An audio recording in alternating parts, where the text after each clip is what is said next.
بسم اللہ الرحمن الرحیم۔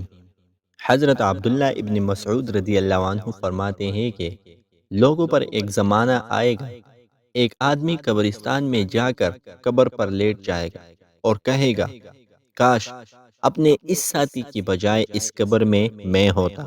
اس کو اللہ تعالیٰ سے ملاقات کی محبت نہیں ہوگی، بلکہ وہ مصیبتوں سے گھبرا کر ایسا کر رہا ہوگا۔ اب تو گھبرا کے یہ کہتے ہیں کہ مر جائیں گے، مر کے بھی نہ چین آیا تو کدھر جائیں گے۔ حضرت ابو سعید خدری رضی اللہ عنہ فرماتے ہیں کہ نبی اکرم صلی اللہ علیہ وسلم نے ارشاد فرمایا، قیامت سے پہلے بیت اللہ کا حج ختم ہو جائے گا۔ رسول اللہ صلی اللہ علیہ وسلم نے فرمایا، یاجوج و ماجوج کے نکلنے کے بعد بھی بیت اللہ کا حج ہوگا۔ حضرت ابو سعید رضی اللہ عنہ فرماتے ہیں کہ نبی اکرم صلی اللہ علیہ وسلم نے ارشاد فرمایا، یاجوج و ماجوج کے خروج کے بعد بھی بیت اللہ کا حج اور عمرہ ہوتا رہے گا، کیونکہ ہو سکتا ہے کہ ان کے بعد حج و عمرہ ہو اور پھر کسی موقع پر حج ختم ہو جائے۔ اللہ اکبر۔